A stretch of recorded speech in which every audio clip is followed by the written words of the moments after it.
atau pemirsa TV Masjid Raya Baitur Rahman Banda Aceh di mana saja berada yang dirahmati Allah. Kita awali dan kita mulai pengajian kita dengan selalu memuji Allah. Allahu Rabbul Alamin. Allah Tuhan pemilik alam. Allah yang Maha Pengasih lagi Maha Penyayang. Allah yang kita sembah dan kepada Allah lah kita mohon pertolongan dan perlindungan. Allah na'budu wa la nasta'in. Selawat dan salam kepada baginda yang mulia Nabi Muhammad sallallahu alaihi wasallam. Seorang nabi dan rasul dimuliakan oleh Allah, diangkat menjadi seorang nabi, seorang rasul untuk menyampaikan dakwah dan risalah Allah Azza wa Jalla, untuk mengeluarkan umat manusia dari alam jahiliyah ke alam Islamiyah, dari alam biadab menuju ke alam yang beradab, dari alam yang tidak berakhlak menuju akhlakul karimah, akhlak yang sempurna yang diajarkan oleh Rasul kita Muhammad sallallahu alaihi wasallam. Ma'asyiral muslimin dan muslimat yang dirahmati Allah, malam ini insyaallah kita akan melanjutkan pengajian dan kajian kita tentang tafsir ayat-ayat akhlak dan ilmu akhlak yang diajarkan oleh Allah di dalam kitab suci Al-Quran. Malam ini masih di surah Al-Furqan, mulai ayat 23. Allah Subhanahu wa taala menceritakan bahwa setiap amal manusia nanti akan diberi pahala dan balasan oleh Allah Subhanahu wa taala. In khairan fa khairun. Jika kamu melakukan hal-hal yang baik, kamu akan mendapati hal-hal yang baik juga dari Allah Subhanahu wa taala. In syarran fa syarrun. Jika yang kamu lakukan itu adalah hal-hal yang jahat, hal-hal yang maksiat, maka kamu akan mendapati keburukan-keburukan, hal-hal yang ngeri nanti di yaumil mahsyar. Allah menjelaskan di dalam surah Al-Furqan ayat 23, wa qadimna ila ma 'amilu min 'amalin faj'alnahu haba'an mansura. Ini ada yang menarik dari penafsiran Ali bin Abi Thalib. Ali bin Abi Thalib ini adalah adik sepupu dari Rasulullah sallallahu alaihi wasallam. Ali bin Abi Thalib, Abi Thalib bin Abdul Muttalib, Muhammad bin Abdullah, Abdullah bin Abdul Muttalib.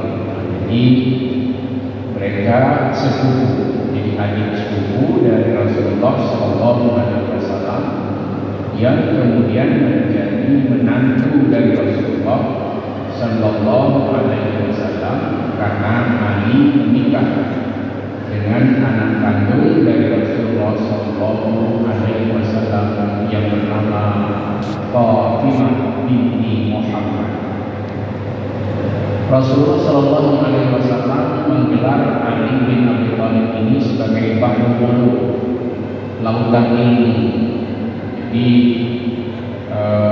berbagai macam diberikan lengkap oleh Rasulullah SAW. Misalnya Ibnu Abbas, dan juga adik sepupu dari Rasulullah SAW yang sangat alim, diberi gelar oleh Rasulullah turjumanul Quran, orang yang sangat ahli di dalam memahami kitab suci Al-Quran. Jadi ada Abu Thalib yang ilmunya sangat luas, diakui oleh Rasulullah SAW. Abdullah bin Abbas atau Ibnu Abbas juga diakui oleh Rasulullah SAW, sehingga Rasul berkata dan bersabda, di zaman ada dua yang sangat cerdas. Satu di kalangan laki-laki Abdullah bin Abbas, dan di kalangan perempuan ada Aisyah binti Abu Bakar. Pujian-pujian yang diberikan oleh Rasulullah SAW ini memang sangat layak, karena sesuatu yang melekat itu benar-benar ada. Seperti Nabi berkata kepada Ali bin Abi Thalib sebagai bahrul lautan ilmu. Bisa beliau itu tidak tafsir, fikih, tasawuf, lengkaplah ilmu dari Abi Thalib. Demikian juga dengan Ibnu Abbas atau Abdullah bin Abbas, Aisyah binti Abu Bakar, yaitu istri Rasul Sallallahu Alaihi Wasallam. Mereka adalah sahabat-sahabat yang sangat alim, yang dipuji oleh Rasulullah Sallallahu Alaihi Wasallam. Demikian juga pujian Rasulullah kepada Abdullah bin Mas'ud, seorang qari, seorang ahli qiraat di masa Rasulullah Sallallahu Alaihi Wasallam. Jadi sebelum kita mengambil pendapatnya, tadi saya perkenalkan sedikit mengenai sahabat-sahabat yang mulia dan alim. Wa qadimna ila ma'amil, arti sebenarnya adalah dan kami hadapkan, kami hadapi setiap amal-amal yang dilakukan oleh orang-orang kafir. Bagaimana perjalanan hati bin Abi Thalib, Allah pertegas bahwa apa saja yang dilakukan oleh orang-orang kafir, baik perbuatan buruk maupun perbuatan baik. Orang kafir juga ada yang baik. Mana baik dalam bersedekah misalnya. Dalam bersedekah ada, mereka bersedekah juga. Itu kan baik. Tapi sedekah-sedekah mereka itu nanti semua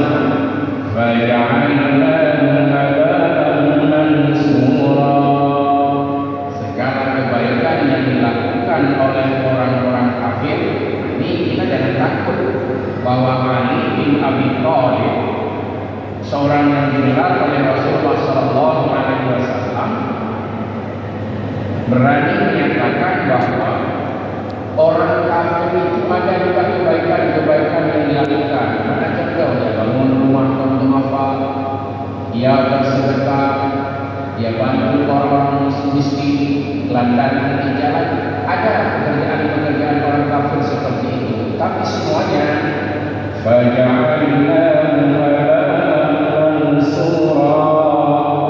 kami jadikan amal-amal mereka itu bagaikan debu-debu yang berterbangan. Jadi tidak ada amal. Ketika amal soleh mereka biomil masa tidak bisa. Jadi amal-amal yang baik mereka itu bagaikan debu-debu yang berterbangan. Ini sudah dijelaskan dulu di surat Ibrahim ayat 18. Masalul ladzina kafaru rabbihim a'maluhum karamadin ishtaddat bihi ar-rih fi yawmin 'asif la yaqdiruna mimma kasabu 'ala syai'in dzalika huwa ad-dhalalul ba'id. Perumpamaan yang dibuatnya